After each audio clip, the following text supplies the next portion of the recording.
Welcome back from the weekend, everybody. As we broadcast live from the Xfinity Lounge, it's the PHLY Sixers podcast with Derek, Kyle, and Devon Bree producing and president of basketball operations. Full gang's here. All of you as well. Full gang is here as we start off another week. It's August 25th. Man, has that gone by. But hey, we still roll along. The season now is about, all the training camp probably around a month away as they get ready for the trip to Abu Dhabi. We're all here to get ready for it all, and we couldn't be happier to be here with you, broadcasting from the Xfinity Lounge, presented by Rothman Orthopedics. Make sure you visit rothmanortho.com/PHLY, and our new presenting sponsor on the show, Kyle. Ford, baby. Ford Built tough. Ford tough. Yes, indeed. So just like Philadelphia. So here we are with you hanging out. It's Monday, so as we have done throughout the entire offseason, you already know what it is. It's a Mailbag Monday. On Thursday, we had some fun with the Ask Us Anything. The guys had a great show on Friday as well. So we start off this new week, certainly with a Mailbag Monday. So as we are here and we have a lot of questions, let's just get right to it on this Mailbag Monday to start some things off here on this August 25th and this Monday. Bree, I started off with the cover guy for the show. Scott, 76ers. Anfernee Simons. The rumors are there. Scott, 76ers, as you said. What do you guys think of these Anfernee Simons rumors, and why would the Sixers possibly want another guard? Derek, you up? Derek's answer was fart noise for anyone who might have missed it. So you might be up first then, I guess. I just don't think the rumor makes any darn sense. So you've got a 6'3" shooting guard who's paid a lot of money, like $27 million, and doesn't play much defense at all, really any defense at all. And you're going to add that to a group that includes Tyrese Maxey, Jared McCain, VJ Edgecombe, ostensibly Quentin Grimes. Like, first of all, he doesn't fit. He doesn't fit from a minutes perspective. He doesn't fit from a need perspective. And he just doesn't fit from a salary matching perspective. Like, the Sixers have almost no way to get to that contract, with the exception of trading something. How was the play, Mrs. Lincoln? It's honestly, if I'm being truthful, this feels like this is an agent who needed to drum up a little bit of interest for his client, because obviously, like, he wants to get traded to a place that wants him long term. So you're just throwing out team names. Has this agent looked at a salary cap sheet before, or understand who is his agent? By the way, I should have looked into this before we started doing the show, but it doesn't seem like one that makes any kind of sense. It doesn't. And look, I remember last summer when we were talking about some different names, some different options, and I brought up Anfernee Simons, looking at the possibility of what was going on with Portland. Damian Lillard had already been out of there, and they were just all over the place of what Portland was doing. They gave Jeremy Grant that big contract, and we understood it, but we didn't understand it. I just thought maybe a guy like that, before some of the other things happened with Quentin Grimes later on in the season. I brought up Anfernee Simons, and as much as I liked him, we all discussed the fact that, hey, the pairing still may not be good with Tyrese Maxey in the backcourt as a smaller guard. This doesn't make any sense. At this point, that time seemed a lot better to be discussing it versus right now for where he is with the Boston Celtics. Well, last summer was materially different. Like, Jared McCain was just a 16th pick, not a core piece of your future. Like, you didn't know what Jared McCain would be. Reggie Jackson, Kyle Lowry, Eric Gordon were the other options on the roster. You didn't have VJ Edgecombe. You didn't have Quentin Grimes. So, like, your team was fundamentally different. You've got three very significant players that have either been added or have shown you what they're capable of in the backcourt since. And also, you have 1 year less of Anfernee Simons under contract. Like, part of the thing with Simons was it's a big number. It's not a terribly bad number, but I'm not sure I want to be paying his next contract. Mm-hmm. So, like, unless you're dumping salary, which, I mean, look, there might be people who would want to dump, let's say, a Paul George of it all. But unless you're looking to do that, I don't think, like, he makes any kind of sense. Look, what's the one thing that we've said all offseason, all summer long? The Sixers need to get smaller, yes. Right? We've just been clamoring for it. They have all these young and promising guards, guys who need playing time. What the Sixers really need to do is make sure that all those guys have an even more complicated situation in the backcourt, and get a guy who's making a lot of money and is hard to trade for, so that you have to give up some of your positional scarcity on the wing. And just make sure that you have enough guards to build a 5-man lineup out of guards, because yes. That's how the NBA is going. No, what Derek just said about The only way you could make some sense of this, and I don't think it's really worth making sense. I don't think this is a real possibility. I think it'd probably be a thing where maybe they talked with Boston and it's like, hey, what's going on over there sort of deal. And, it becomes a whisper down the lane where a half or quarter truth comes out. The only way that this would happen in my eyes is if they're dumping Paul George and they're moving some parts around. And Boston doesn't want Paul George. Boston does not want Paul George. Paul George would have to go elsewhere, and then Simons is going here, and then it doesn't make sense on any level. And that just simply makes your front court even weaker for where it already is with no size. And so no, but I mean, unless Simons is going to another unknown third team that Paul George also has to go to because the Celtics don't want Paul George when they're trying to be below the aprons this year. It's been an explicit goal of their entire offseason. He's making basically double Simons' money, so he wouldn't go there. Like, there is no path that makes sense to put Anfernee Simons in Philadelphia. Zero. It would be the most screwball, complicated 4 or 5 team trade proposal. And at that point, it's like, this is just not worth the effort, the time, or the brain power to think about this. So I think Anfernee Simons is a talented player. I think on the right team that's looking for, like, again, to your point, Devon, when we've talked about him in the past, it's a lot of like, hey, Orlando, that it would make sense if that was an NBA social media pairing for forever, right? Orlando needs a scoring guard, guy with some juice. Get Anfernee Simons. He's surplus the requirements in Portland when he was in Portland, but he is protected by their wing defenders, their athleticism, the structure that they've built. But then they traded for Desmond Bane, and it's like, well, they don't need Anfernee Simons anymore. So more than likely, Simons is going to stay with the Celtics through the end of the year.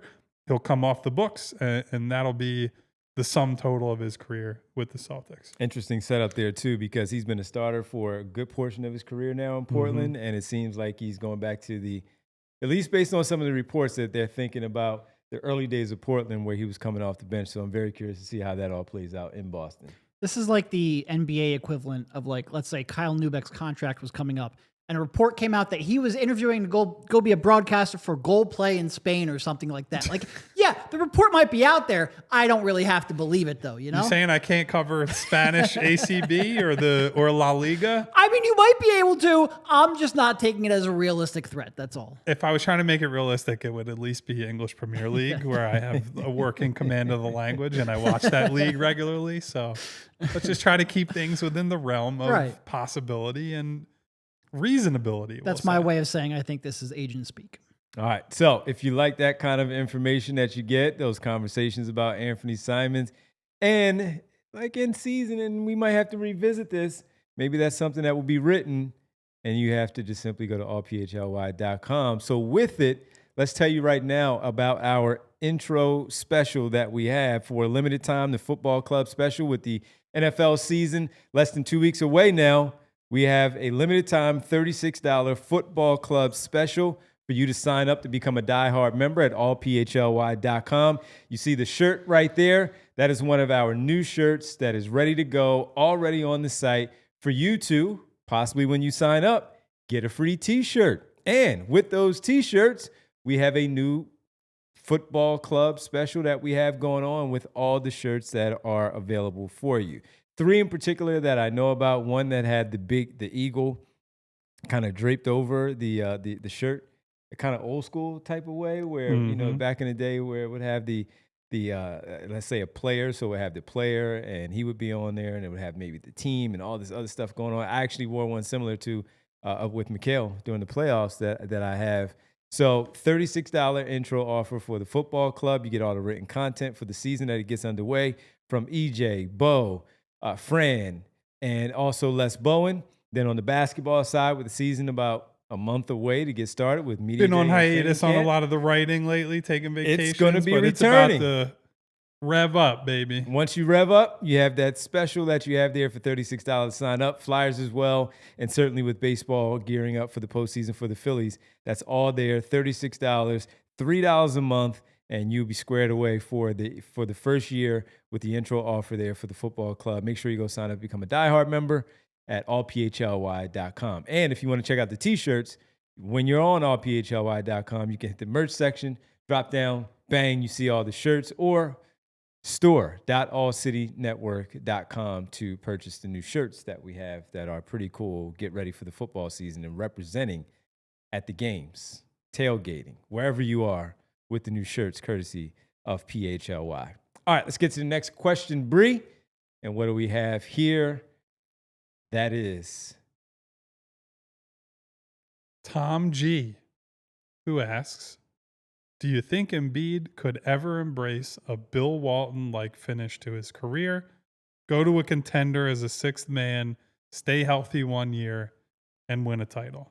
I think it's too early to tell for something like that because while he is injured, he is not as injured to be relegated to what, unfortunately, Bill Walton had to be at that point of his career, going to Boston, being that sixth man coming off the bench.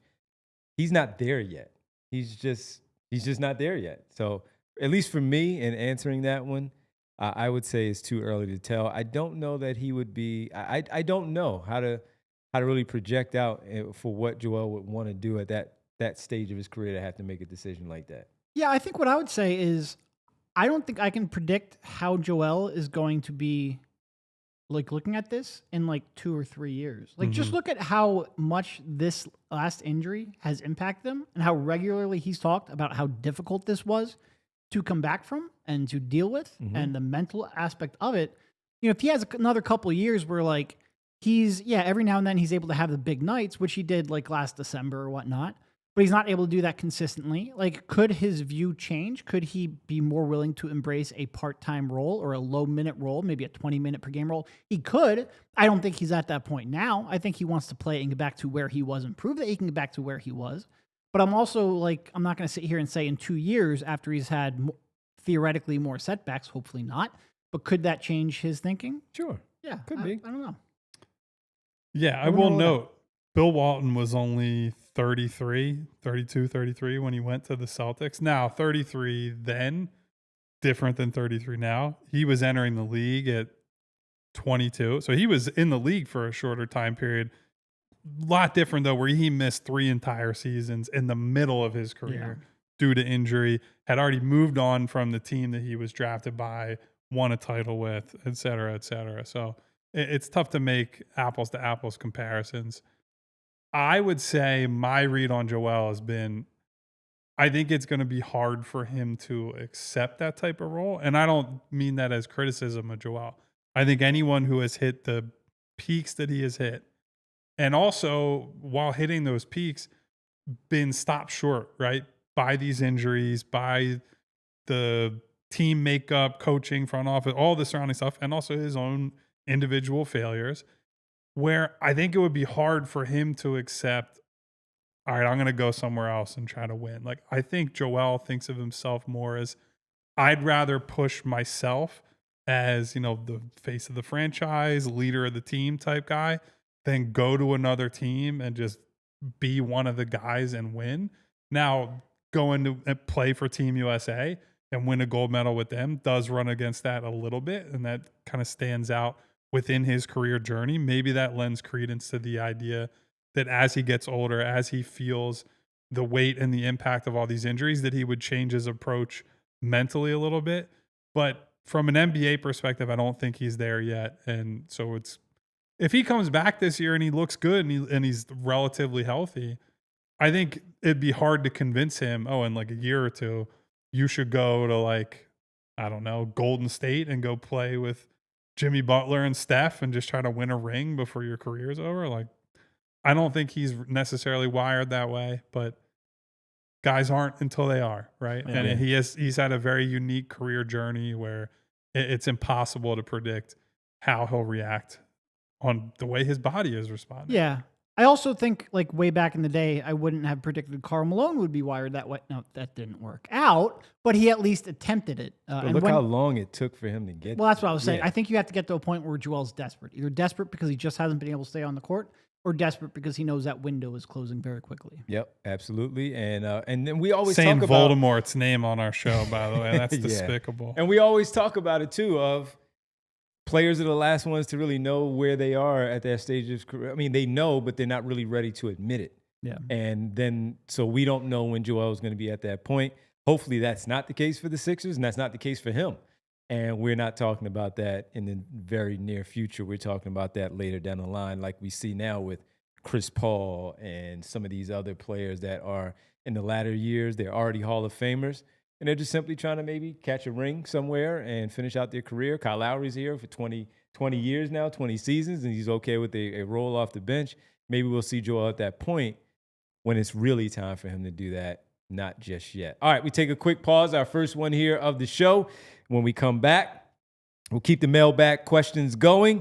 Anfernee Simons first, Joel Embiid and his career maybe coming off the bench at some point. We don't know. What do we have in store for you next? We'll find out on the other side right here on the PHLY Sixers podcast presented by Rothman Orthopedics and Ford.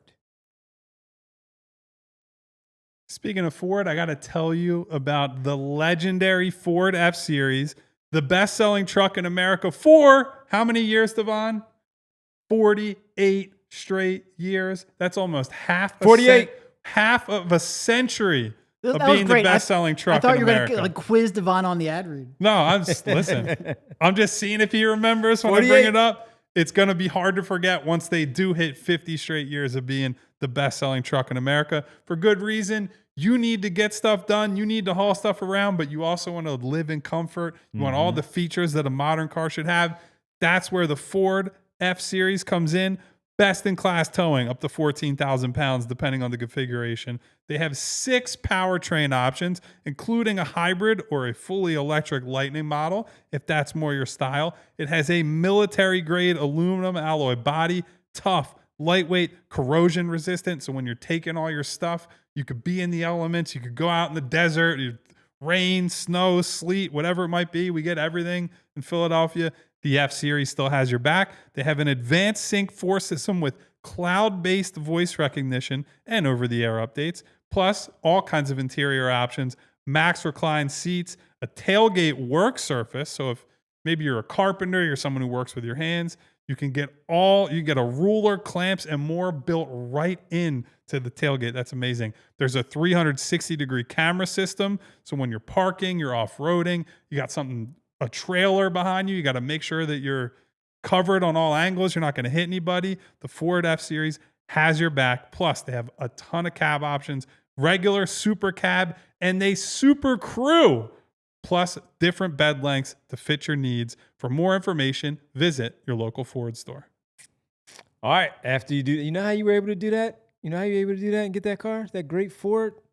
Because you simply made some money with Bet365. Oh, yeah. Betting the games and, putting some pretty good wagers in there. And with over 90 million users worldwide, 780,000 live events each year.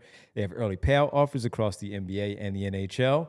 Pioneer live in-game betting and offer the widest range of games and markets available for live in-game betting across 78 sports. And football season is back. The Birds kick off on that Thursday night as they now get set to defend their title. Let me tell you about a few things that we have going on at Bet365. Bet365 same game parlay Sundays. You will have those, which will be something that you can do by placing qualifying parlay bets there as well. You have Bet365 Thursday night touchdown. Those are going to be available for the start of the season with the Birds taking on the hated Dallas team, and also the football early payout offer with Bet365. Your winner if your team goes up by 17 points. We think the Birds are capable of doing that many times in season with an instant payout on straight bets and parlay selections marked as winners. All you have to do is download the app, use code PHLY365 when you sign up. Last NFL season, both money lines were paid out 4 times because of early payout and the end result in the game. Yes, 4 times. That applies to college football as well. So with that happening, Major League Baseball still in action. You can get early payout offers there as well.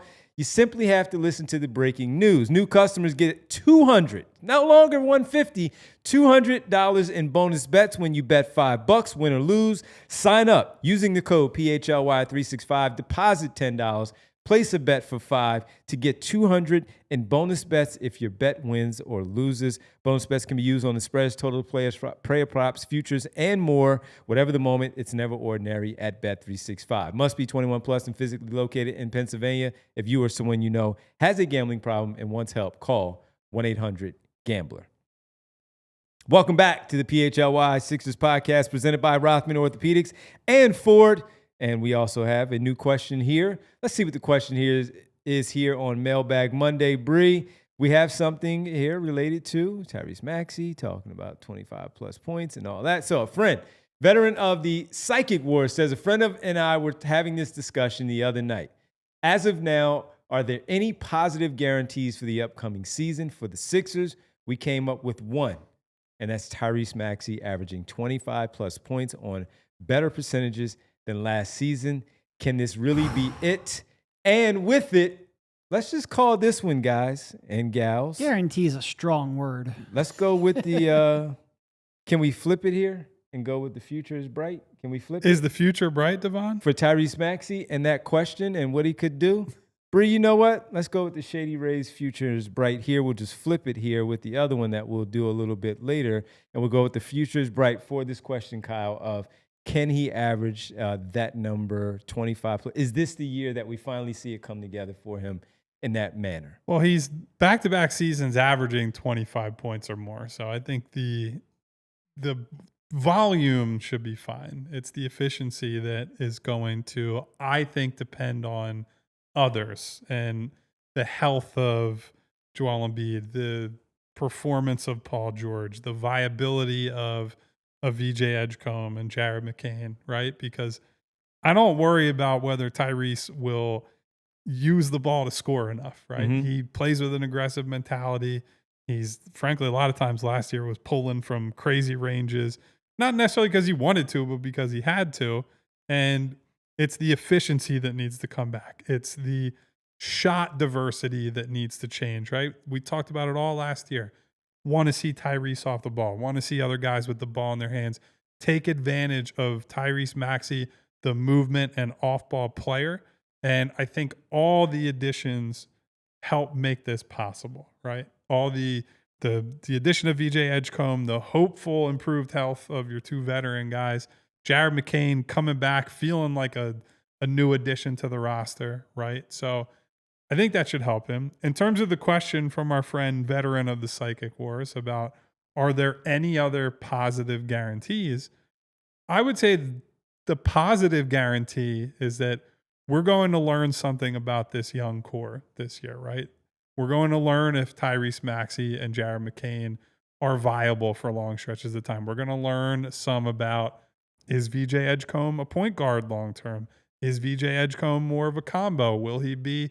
And some of these answers will be, hey, those two are not viable, but it's positive to find out things, to learn things, to grow together and say, okay, this doesn't work, but that helps us build out the team. It helps you learn, what does Tyrese Maxey need next one? What does VJ Edgecombe need around him to succeed? But I wouldn't say I'm putting a lot of positive guarantees on the exact roster. Well, I was going to say, that's not what he's asking for. Like, he's asking for something that you can confidently predict that will turn out in a positive manner. And if you're saying, like, we'll learn something, well, then that's kind of proving his point. Well, would you ever go into a season and positively predict a tangible thing, right? There's not a lot of tangible things you can. It's tough coming off of the season that they just had. There are not a lot of things that you can ever actually guarantee. So I just reject the premise of the question in the first place. All right, Daryl. Daryl loves that. I reject the premise of the question. I'm just being honest. I don't think there's ever a huge laundry list of things that you go into an 82 game plus playoff season and say, I guarantee this is going to happen. No, but I think his overall point, and the reason he asked this question, is that this is the least predictable team, at least from a positive perspective, that maybe you've ever seen. Like, it's just almost impossible to say, like, I'm confident that this thing that I'm actually hopeful for is going to happen. And I think he's right to be, like, feel like that. Like, no, to his point, even Tyrese Maxey, like, and I think the efficiency going up, like you mentioned, is tied to Embiid's availability. Now, that would decrease his scoring output and volume a little bit, but because he is, I think, such a good off-ball player, and because all of the other players who would have the ball in their hands are willing passers, I'm confident he'll get the 25. But I can't even say the efficiency is going to skyrocket up because I don't know if he's playing alongside of Embiid. And that's, to his point, like, I guess if I was going to go for another positive that I would predict, it would be something in the McCain bucket. But, like, even there, I don't know exactly what to say. And this isn't a reflection on Jared at all. It's just there's a lot of guards to share the ball with, including maybe Anfernee Simons, if this report is correct, which none of us believe is true. But, like, no, I don't think there's a whole lot you can say. Like, I'm confident that this positive outcome is going to happen because this team is just snake bit, it feels like. Yeah, just based on what we just saw last season, it's really hard to predict something along those lines. If I give you in McCain, my opinion, over under of 15. Oh, say it again. McCain, over under of 15. Average? Under. And I think you know why they're under? I think most people would need a big number like that to say that's a positive. Because I can see him anywhere between 11 and 13, but not getting the 15. No, he might not have the opportunity because there's a lot of mouths to feed. Yeah, absolutely.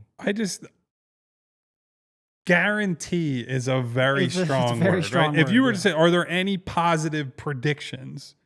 That's a much different thing. Once you get to guarantee, you have to guarantee very little in life, let alone in sports, right? So that's the part that I'm like, why I come back to. We're just going to learn stuff, right?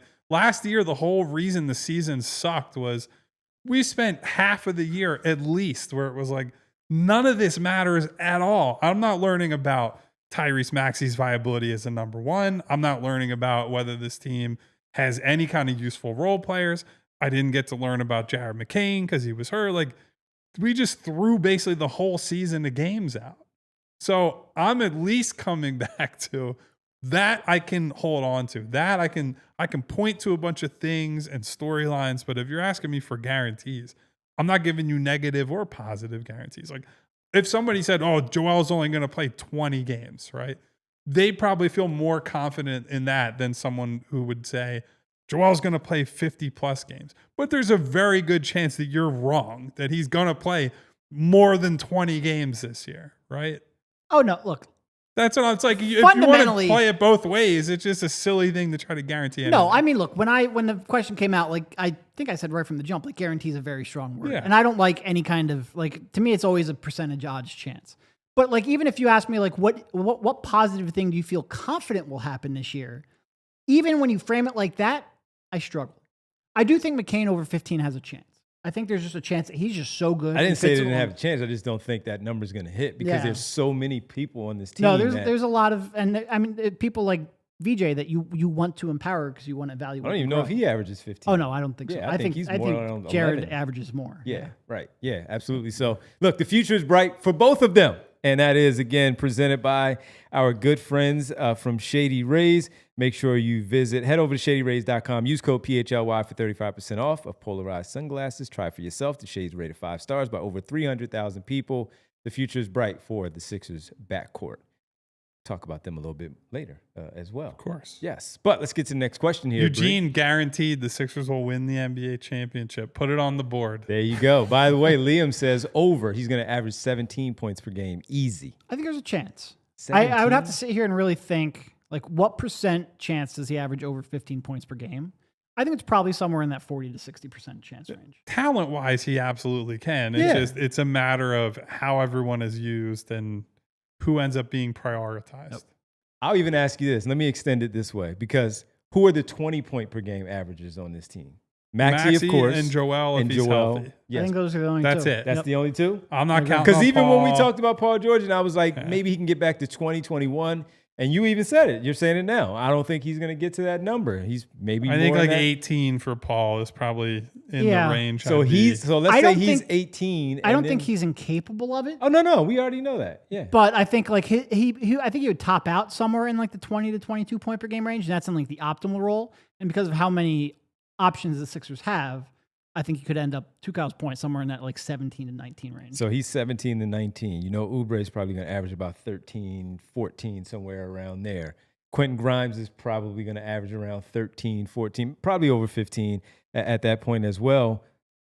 Is that where McCain then just kind of jumps right in there, and that's where his 15 comes into play? Because typically you have about 7 or 8 double-figure scorers, but his 11 to 13 may be more Yeah. likely than it would be that 15 to 16, somewhere in that range. All right. Follow-up question. Who averages more, Grimes or... I if thought it was comes an back? audience mailbag, not a we give Hey, our own hey, mailbag. It's our show. We can steer it however we want. Grimes or Jared? Who averages I more? think Grimes does.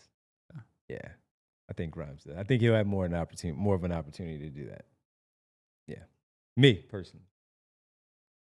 All right, We'll see. Hard to know. let's get to the next When question. you don't sign until almost October, which is what it's looking like at this point. But he's in the And gym. We do see that. Bring us the next question. Attila, I have a question. Do you? On a scale of 1 to 10, with 1 being 2024-25 Sixers Paul George and 10 being 23-24 Clippers Paul George, where on the scale do you predict 25-26 George will finish? And you can't say 5. 5. 4 to 6. No, but I actually think like, all right, if I can't say 5, I'll say 4. And that probably sounds, because like the way this is phrased, where like last year is. I think 10 is OKC top 5 MVP Paul George. I was going to say, like the way he has phrased this, like if you give a 4, it sounds disappointing. That's not a big range. No, it's not a big range. And yeah, like to me, 4 would be a good year. Like if he is somewhere in the middle between a top 30 player and what he was last year, he ends up maybe somewhere in like the 40 to 50 range as a player who's a pretty good third option. To me, that would be a really good outcome. I think if you're sitting here, it's tough to me to think he's getting back to Clippers Paul George, which would be a 10, based on the burst I saw. Like we had this argument like a week ago where I just don't believe in the shot creation. Like he will have his moments like he did in January of last year. I don't think he can sustain that. So I'm more looking for like, be a good third option, make the shots that you didn't make last year, get a little more comfortable off ball and find ways to get yourself open and go from there. And that to me would be a 4.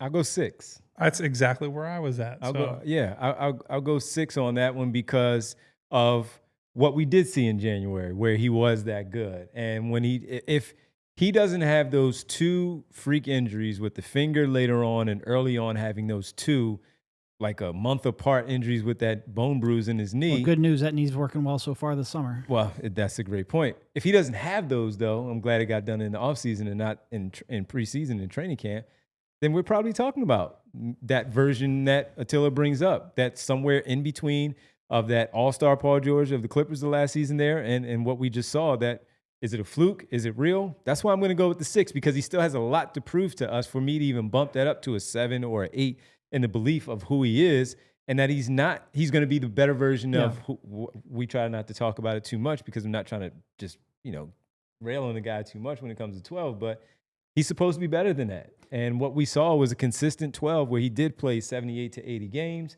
He averaged 16, 17 points a game, sometimes 18, 19. We needed to be better than that. So right now, I'll give him a 6 of where we are. I'll go on the more positive side for this one. I'm going to change my answer just because I reject the premise of the question. You cannot tell me what numbers I'm not allowed to give. It's a 5. Eat it, Attila.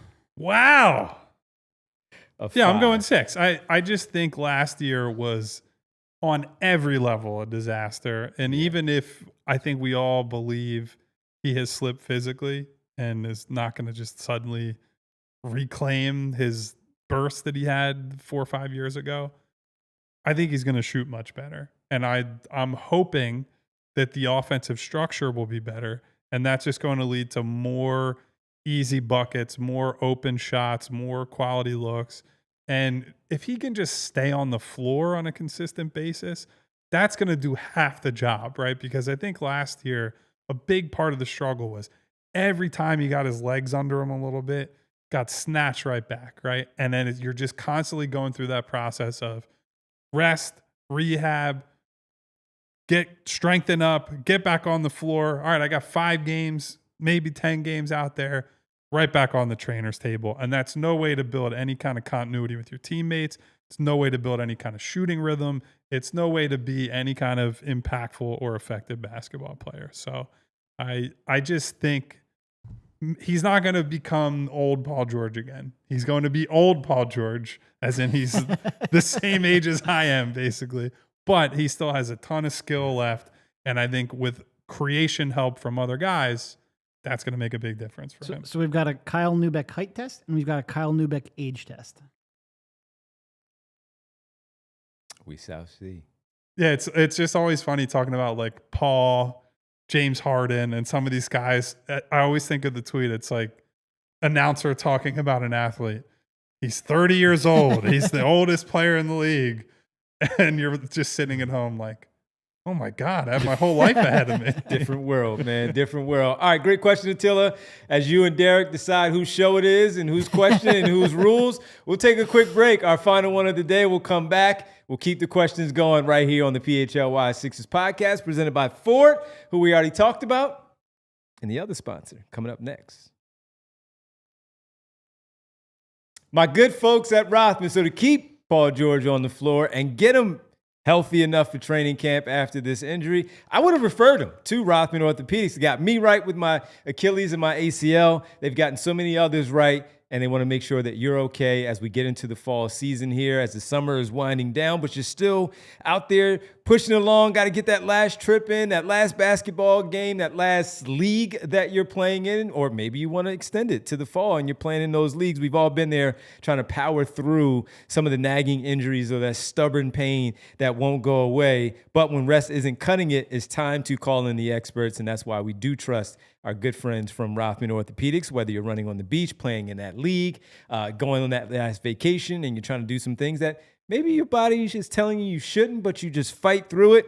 Well, the top tier care when you get back will have you moving and enjoying every minute the rest of the summer and as we approach the fall season. If pain is slowing you down this season, take that first step by visiting rothmanortho.com/PHLY and scheduling your appointment today. Rothman proudly serves dozens of communities across Pennsylvania, New Jersey, and Florida as well, with 30-plus convenient offices, urgent cares, and walk-in centers, including 3 right here in Philly, Center City, Northeast Philly, and at the Navy Yard as well. I've visited 2 of those. Yes, I have, and it has all worked out well for me. So if you're in need of some care like I was, once again, head to rothmanortho.com/PHLY and learn more. Schedule your appointment today. Rothman Orthopedics, your summer, your mobility, their mission. And guys, we want to introduce you to the team that helps you say exactly what you want with your smile. Meet the Diehards Dental Group.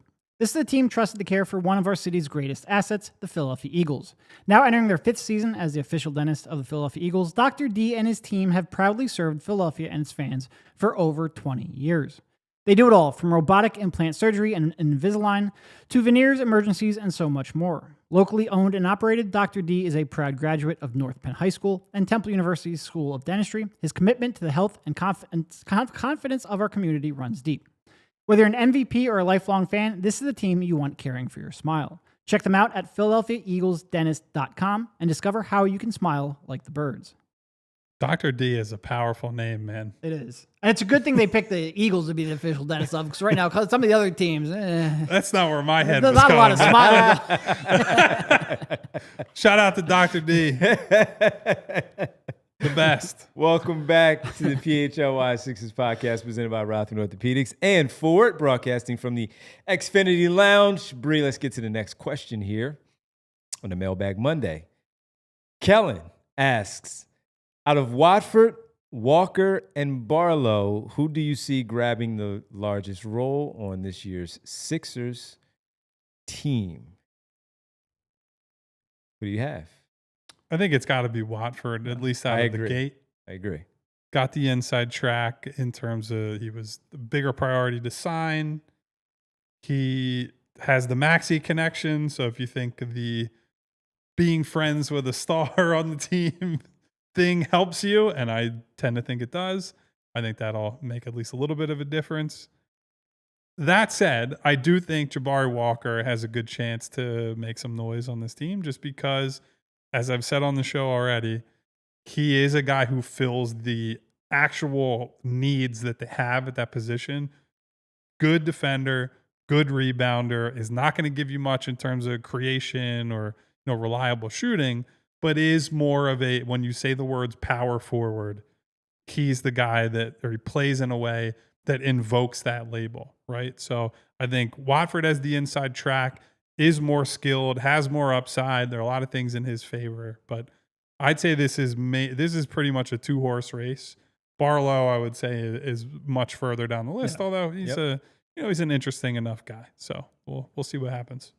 It is funny. Watford, as a bigger player who can initiate, has a more unique skill set, but it almost feels like Walker has a more unique skill set for the Sixers because he can actually rebound, which nobody on this team does.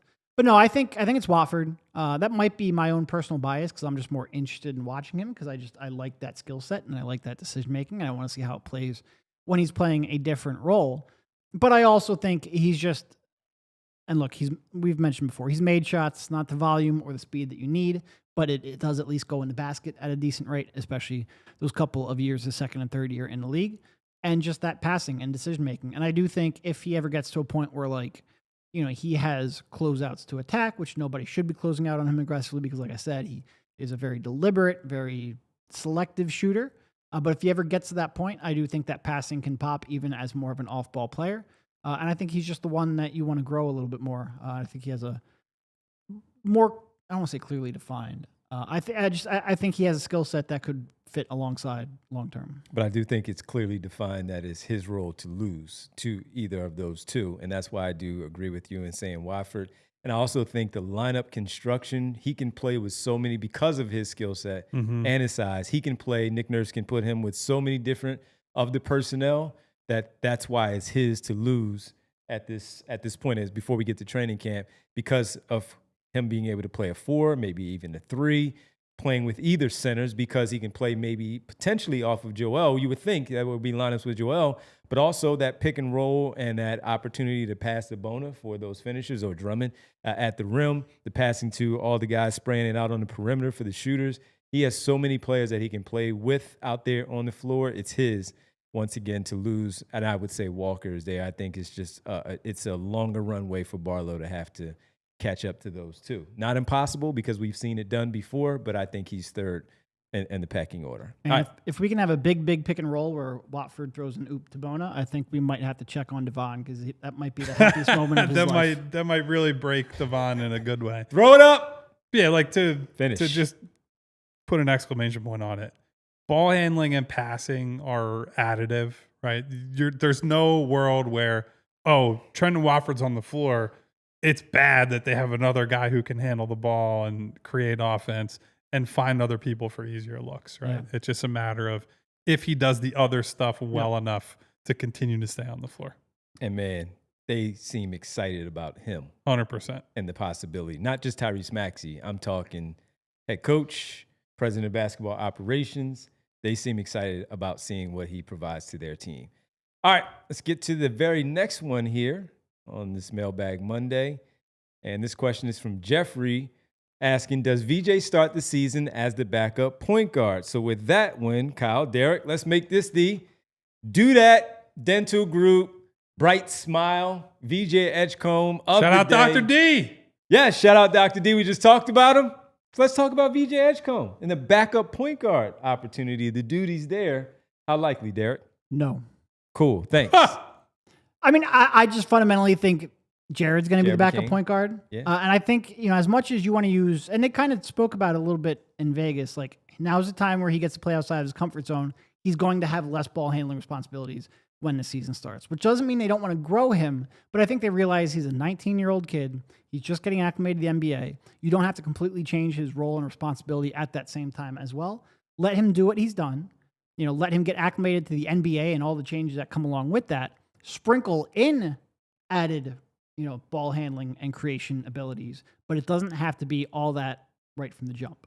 Yeah. So I think it's going to be Jared as a backup. And quite frankly, having Jared as backup point guard is how you get Maxey and McCain to maximize their minutes because there is that concern of them on the floor together. So I think because of all that, I think it's probably likely that Jared ends up being the backup point guard to start.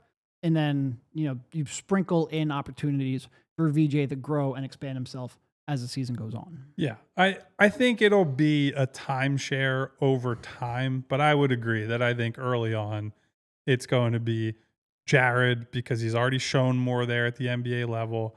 VJ is going to be asked to play more of a specialized role as he grows into himself, as he adjusts to NBA speed.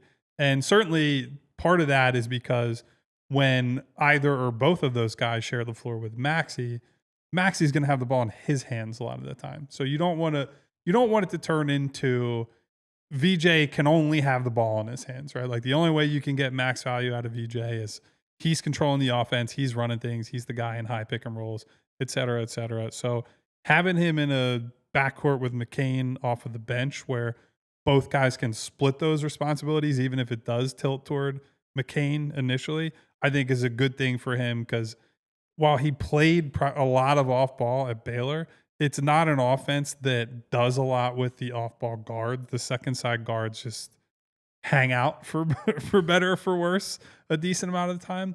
And so VJ, the hope would be, now some of this is on Nick Nurse, that they can involve him as a second side player, take advantage of his cutting, his athleticism, the ability to blow by somebody on a closeout, and then give him some occasional opportunities at the point of attack.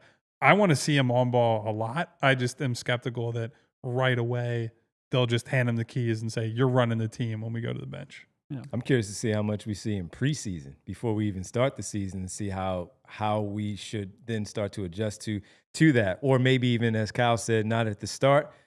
Do we see it at some point in game 15 because he's improved on some of the on-ball stuff coming off the bench? McCain gets hot as they come in. He's the one that's finding them in the shooting pocket, coming off of those screens or making some decisions when he puts the ball going downhill, finds Bona cutting or finds Watford cutting along the baseline and making the right reads. That we saw some of that in Summer League. So he will have some, but I agree with Derek too that it's Jared McCain. It's Jared McCain's job, and that's what it's going to be. But because of the flexibility of having the benefit of having 4 ball handlers plus Paul George and Watford to do those things, and then allowing them to do just so much, it's going to be a shared responsibility because of who's hot and running the sets the right way. And as Kyle pointed out, that's just the way the offense is. So, and look, the only real point guard you have on the team technically is Kyle Lowry, who is probably not going to play a lot. I was going to say, you got to make sure Kyle gets his touches too. Oh, don't you two start. I said probably not going to play a lot. Don't you start. Derek did that to you, not me, on that one. So that wasn't me, I'm telling, in that one. So we appreciate the question, and that is our Bright Smile presented by Do That Dental Group. Remember, visit Dr. D and the team at Philadelphia Eagles Dentist.com and discover how you can smile like the birds. And VJ, because he smiles a lot too, and pretty good smile there. All right. Before we get to the next question, folks, we got to tell you about a trip that we have coming up. Not us, but our PHLY family here, the Flyers team. They're going to California for a 2-game trip in California, in Anaheim and Los Angeles from March 17th to the 22nd. And you have a chance to be there courtesy of PHLY and Philly Sports Trips. It's the ultimate Flyers getaway, where you can also check out and meet Flyers legend John LeClair. From that time, 17th to the 22nd, hitting the West Coast for those 2 games. First, the Anaheim Ducks at the Honda Center, and then the Kings at the Crypto.com Arena. Your package will include optional round-trip direct flights from Philadelphia, a 5-night stay at the beautiful Sanborn Santa Monica Hotel, so you can take a look at it before you decide to sign up. You know the name. Group tickets to both games, a Flyers watch party, and an exclusive meet and greet with Legion of Doom Flyers legend John LeClair. Plus, the Philly Sports Trip crew with our good friends there will be there to handle every detail so you can just enjoy the sun, the sights, and some hockey and some W's. This is the California vacation every Flyers fan dreams of, with a couple of wins to top it off. Spots are limited. Book your trip today at allphly.com/events. All right. Let's head next to the very next question.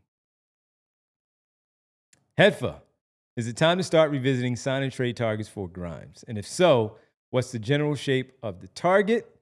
What archetype skill sets are you looking for, Kyle, in that regard? Well, first, I still think it's not very viable. Yeah. Because you're capped at the first apron on a sign and trade. As the sending team, you're capped at the second apron. As the acquiring team is capped at the first apron. So that shrinks the pool of teams that can even realistically do it to a very small group, right? If you were to move Quentin Grimes, and again, very difficult to do so in this scenario. The trade targets or the types of things you're after are still the same things, right? You want more of a positional fit, someone who also is young and ascending, hopefully a power forward, hopefully somebody who can rebound. But those guys who are playable are not all that plentiful. And the teams that have them are not necessarily in the market for Quentin Grimes, right? So I'll give you an example. We bring up Tari Eason a decent amount on the show, or at least have throughout the offseason.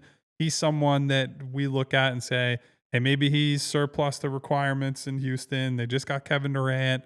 Maybe they're going all in with him. We don't know. They have not extended Kevin Durant, nor have there been indications that they're going to extend him. It could just be they're going to rent him for a year, and then both sides will see where they're at after next season. But if they're committed to KD, there's not a lot of minutes at the 4 for someone like Tari Eason. So I continue to look at a guy like him, but I think Houston likes him a lot. And I think because they are treating Kevin Durant as a rental right now, they're probably inclined to say, we're not going to move a guy who we feel can give us good minutes as a forward into the future when we just traded Jabari Smith, and there's no real reason to move on from Tari Eason if we need a guy at that spot over the long term. So I don't know, man. I don't see it.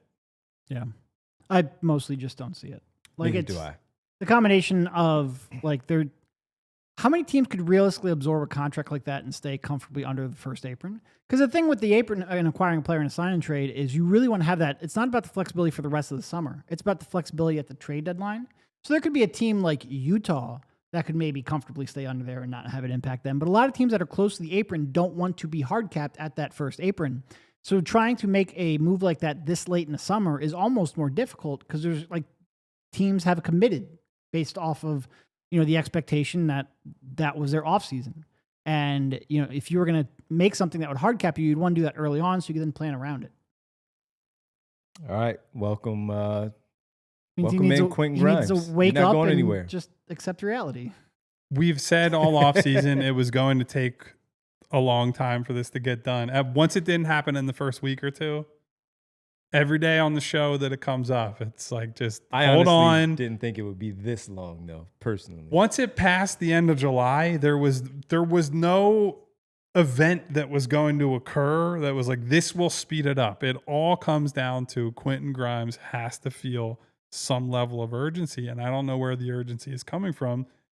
Just like many of us, NBA players can be deadline-driven decision makers. So I suspect this is going to keep inching up on that October 1st qualifying offer deadline. And again, as Derek has noted on the show before, they can extend from that, right? But Like March, right? yeah, so it's kind of a fake deadline. But I would suspect Grimes and his agent want to get it done before that deadline. And I think that extending that deadline has to be like mutually agreed upon. Mm-hmm. And I could see the Sixers being like, No, no, make a decision. Like, why would we give you another 6 months to dilly that? Like, you've like deadline spur action. We're going to use this deadline. So training camp is normally right around October 1st. They'll be in September 30th. Abu Dhabi, I think. Will we see him at Media Day?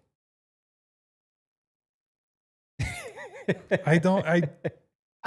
There's been no movement. I know. We're talking October 1st. I'm just saying, will we see him at Media Day? Will we be able to ask him questions on that day? I hope so. Okay. All right. Let's get to the next question, Bree. That's very different than saying yes. I hope so. Liam Stevens also in the chat. What up, Liam? My mailbag question: feels like all hope in Embiid is lost, but McCain and Edgecombe seem like perfect fits mentally and basketball-wise. On a scale of 1 to 100, not 1 to 10, how confident are y'all that Jarrett and VJ can extend Joel's championship window? A lot of quantify your feelings questions today. Thank you, Liam, for the question. I'm very middle of the road. I don't know. Like, extended, it almost sounds like if hope with Embiid is lost, then it's almost like, can VJ and Jared be good enough where Embiid's playing that 6-man role to extend his championship window? Because the premise of the question almost seems like you're saying Joel can't be the centerpiece of a championship team. So are VJ and Jared and whatnot good enough? No, probably not. There is basically 2 rookies coming in. Like, they are not going to be franchise level players carrying you to a championship that Embiid then helps you get over the top of. Joel Embiid needs to be that centerpiece for this team and this core, at least in the next 2 to 3 year window, to have any kind of real chance. Yeah. Trying to put a number to this when I haven't seen VJ Edgecombe play a single professional game, and Jared played 23 and then missed the rest of the year with an injury. I don't know, man. I'm just hoping that they can make the team watchable right now. I don't put any first young players in year one are not helping you win. No. They just do not. And the exceptions are ultra rare, right? Like Joel was one of them. You have the LeBrons of the world. They're just not a ton of those guys, right? They're not prospects that tend to come in and it's like all of a sudden everything has just changed, right? Now, 2 years from now, maybe, but we have to treat this as a year at a time operation because I have no idea what the state of Joel's knee is at this point. Even the Sixers, who have much more detailed and accurate information than we can operate off of, believed one thing from talking to 5 to 7 doctors before last year. And then the year comes along and it's like, actually, it went the opposite way and it went a bad way. So it's really the contention window is all about Joel right now.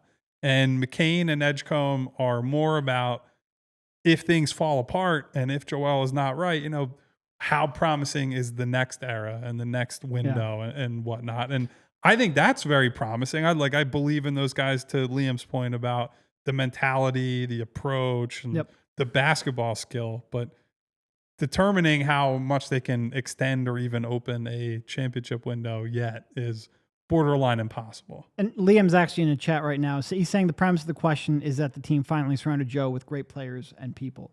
And I agree with that. Like if you gave me MVP level Joel Embiid, I think there's a lot of really good fits on this team. I think that the depth on the team is really good. That I agree with. I just it all starts with with Joel. number one being who is he? Yeah. Coming back with this playing through the pain, playing through the knee injury. Who is he? And then what can they do? Let's just say, even off the bench, because we're talking about them off the bench, at least for right now, in DeAnthony Melton's role, in Georges Niang's role, and how they are some of those shots falling that we didn't see, or some of those plays being made that we didn't see. These are 2 young guys that we don't know that can do that. Similar to what we talk about in Trendon Watford and wondering what type of player he is. We know he can play in the league, but he's never played with a team like this with the expectations. So how are they going to be in a first-round series and trying to close out in a game 6? How is he going to be, Trendon Watford, in a game 5 where you might have a 3-1 lead or the series is tied at 2-2? Are they going to be the players that can put you over the top? So those things are important, but of course it certainly starts with him. And if that window still exists with Joel Embiid as the lead guy here on this basketball team. That's how I see it. With those. Well, so one of our pals, Music Lover 31 in the chat, brought up Kawhi and like his impact on the Spurs within a short amount of time. The big difference is there were not all these existential concerns about Tim Duncan, Manu Ginobili, Tony Parker. Like they were getting older, but there was at least a level of certainty about these guys will be available. These guys are at a certain, skill threshold, talent threshold, production threshold. The whole house is built on Joel Embiid. Yes, right? It is. And so if the foundation is broken, the rest of the house, you could have the nicest windows and all the other like great roof and all this. If that foundation is messed up, all the rest of the stuff does not really matter, at least in the short term. We thank everybody for hanging out with us, of course, on the television side. We thank you on the TV side. We're going to quick overtime here at allphly.com from the Xfinity Lounge, presented by Rothman Orthopedics. Visit rothmanortho.com/PHLY. And also with our newest show sponsor, that is Ford and Ford Tough. How many years, Kyle? 48. Yes, 48. So make sure. 49 soon and 50 after that. For more information, visit your local Ford store. For everybody else, stick around right here at allphly.com for the remainder of the show. And for, of course, as we go all around with the world-famous roll call to close things off here on this Monday, this Mailbag Monday. We'll, of course, be back with you tomorrow at 3 p.m. All right, let's get in one more question here, Bree. I think we have one more. One more? Just one more. TK, 76. Following on this, is there a rookie salary, big F, that might be gettable in a sign and trade? I mentioned Taylor Hendricks and other former first rounders. The big F.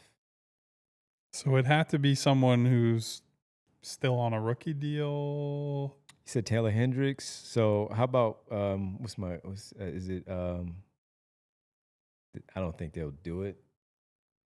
Indiana with Walker because he played some. He's an interesting one, but I think he's probably going to get a bigger role this year because they don't have anything to really play for. So you might as well.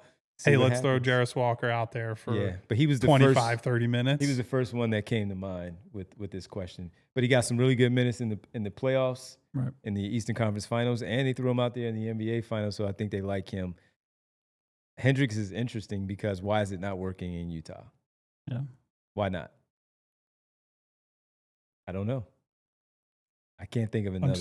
I'm going through that draft right now, right? Not a lot of guys. Not a lot of forwards, number one. Yeah. And the guys who are forwards are not necessarily guys you want on the team. And Hendricks is because of the Ace Bailey factor that he's going to go in and get some minutes because they still want to see what Cody Williams has out there in Utah. So Hendricks is a good name. Walker is the only one that I could really come off the top of my head. And he's not gettable. Who did Jeremy Sohan sign an extension yet? No, not yet. I wonder if he would be gettable because they have so many guards now. And while I think he's an interesting player still, he's a basketball player. He does a lot of things, and they try to run him at point, and I think the fascination with him in San Antonio is probably over. If you're trying to build a team that you want to win with right now with Wemby, and also to take advantage of when you get Victor Wembanyama, a lot of the draw is our center bombs away from three, right? If you then play a guy major minutes that you don't have to guard, you can stick a big on Jeremy Sohan, and that kind of messes up the advantage that you gain from playing Wembanyama. So does Sohan make more sense with the Sixers, where I think he can rebound? I think he does some of the point forward type stuff. The shot is a disaster. That's and where you I was don't trust it. That's right? where I was going to run like, to. Yeah. That's the whole thing. It's the reason why they'd move on from him. But if you're looking at it's a guy with multiple skills who I think is a pretty good decision maker at that spot, who will also rebound the ball. You need rebounding. I don't think it'd be crazy, but they also don't have a need for Quentin Grimes. So this whole sign and trade thing doesn't make sense. No, they're like the team that needs Quentin Grimes the least. No, I do worry that he has a little bit of the Watford problem. Now, a supersized version of Watford, but he got to create a lot because they weren't really looking to win basketball games all that much. Mm-hmm. But when you're trying to win and you have other options, are you going to let him initiate like that? And if not, does he have a good enough jump shot to play off ball effectively? And clearly the jump shot is a problem. He's intriguing for sure, but I do wonder how he would transition to a new role. I mean, he's been between like 2.5 to 3.5 assists a game and under 2 turnovers a game. So positive assist to turnover. In the 1 year, he was approaching 2 to 1, right? Yeah. Which for a 20-year-old who's going from power forward to more of a point guard, point forward type role in a team with a whole lot of guys trying to figure out what they're doing on offense, I think that's pretty good. I just think the shot's a problem, a big problem. And maybe you just say, we can live with it if you're the Sixers because you have so many guards and so many guards who now can shoot. But if you then subtract a Quentin Grimes from there and you lose a guard who can shoot, how much does that change the equation? I don't know. But he'd be somebody I'll give you one more. I kick the tires on it. I would too. I'll give you one more. I'll stay in the Eastern Conference and go with, why did Jaime Jaquez get lost the way that he did with the Miami Heat? That's another name. As I was scanning the draft classes, I was like, he went from rookie year, like first team all rookie, to second year, 20 minutes a game from 28. He played about 10 less games. And it just seemed like he was in some sort of doghouse that didn't work, and they needed talent on Yeah, the it floor. seems like him and Spo didn't really click. Right, and I understand. I didn't go there for that reason. I knew what you were thinking. I am not talking about it on this I'm not show doing that. because I don't need to get in any trouble. I don't know if it's verified, but there's No clue, but he's there are still some there. things out there. Now, they did move on from Haywood Highsmith. Does that create an opportunity for him to play? Sure, but they also did some other things that maybe they want to do to play them.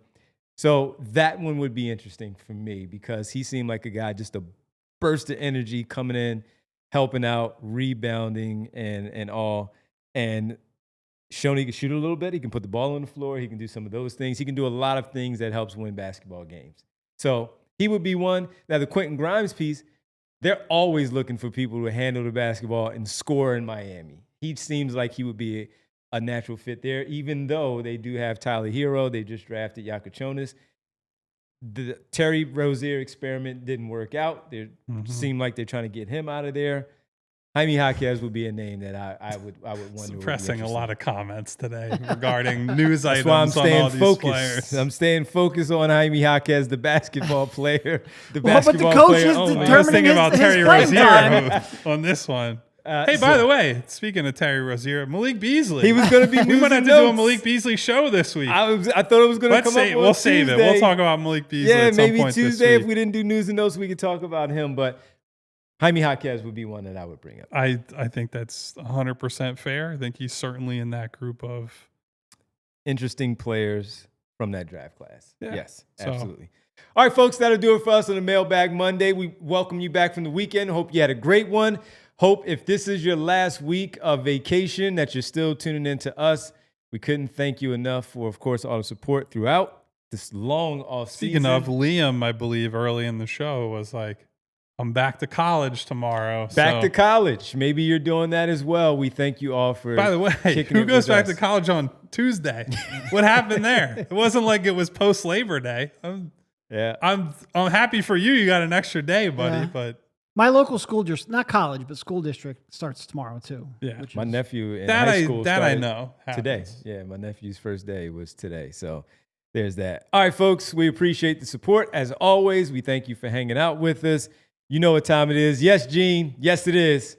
It's a world famous roll call. Thank you, everybody, for popping in today. We did have, by the way, I think we had a super chat we might have skipped my over bad. Sorry from about the that. great Bogus, Bogus. who just said, "Hi, guys." Oh, What up, Bogus? So thank you to the great Bogus, whose avatar cracks me up every single time they are in here hanging out. Thank you to Theo. Thank you to Eugene Ross. What up, Theo? Thank you to Smy Guy. Thank you to Music Lover 31. Wait, that music 31. Thank you to my girl Nona. Hello, Nona. Thank you to Mellow 3 Point. Mello, my man. You done messed up. Yes, you did. Hey, Aaron. Yes, you did. What up, Aaron? What's up to Martian Lynch, to Lee Nguyen. Who else? Our friend Attila. Martian Lynch liked our AI 13s from AI on Hey. the table. There you go. Thank you to Terrence Knights, to Liam, who got several shout outs What up, Liam? today. 215 J Philly. Eric D, who had a Keegan Murray shout out. That's a guy we have talked about, Eric, before. Big time. Definitely would Love be it. interested in him Love if he it. is gettable, but it seems like the Kings are trying to move other guys, notably Devin Carter, Malik and there's Monk. been Malik Monk smoke. Maybe sign Russell which Westbrook. we had a show on a couple weeks ago. If you're interested in that topic, Yeah, just a confusing team and always has been and always will be. Who else we got here? Jeffrey Stewart What up, Jeff? hanging out with us. Of course, Jess with the Purple Heart. Of course, Val. Marcus Blackstock, friend of the program. Hello to Marcus. Mr. Sandman. Bring me a dream that Good to Quentin see you, buddy. Grimes just finally ends this whole thing and signs the contract. oh, you are dreaming. All right, my bad. SB Cole, who I know is watching the Liverpool game right now. Keep me updated, my friend. Look at Jess, the Purple Heart. Keegan, Darkness turn the lights down. is in the building. Thank you to everybody who was here today. Even if I didn't say your name, you know that I still love you. Did I say Val? I hope I said did say Val. Val. Thank Hey, you to Val. Val. Okay, just making sure. I feel like sometimes I leave Val out and it's not intentional. She just is a little quieter than some of our friends. Also, thank you to Mom for checking in. She is in there. I saw Mom at some Okay. point, early on, Yeah. but I saw Mom in She's there. busy today. Hey, honestly. she got Yeah, stuff going she's on. busy She's today. got stuff going on. She's Yeah. a busy lady. We appreciate that all you busy people make time in your schedules and in your days to come hang out with us. Please hit the subscribe button, hit the bell icon so you get notifications. Do you like our new mic Each flags? and every time we go live. Everybody, you like our mic flags? Oh, yeah, you like that. Xfinity? The Xfinity The logo on the right side? there. No. If you like that, hit the thumbs up on the video, but also hit the thumbs up button to say thank you to super producer Bree holding it down. She's the best. Each and every episode.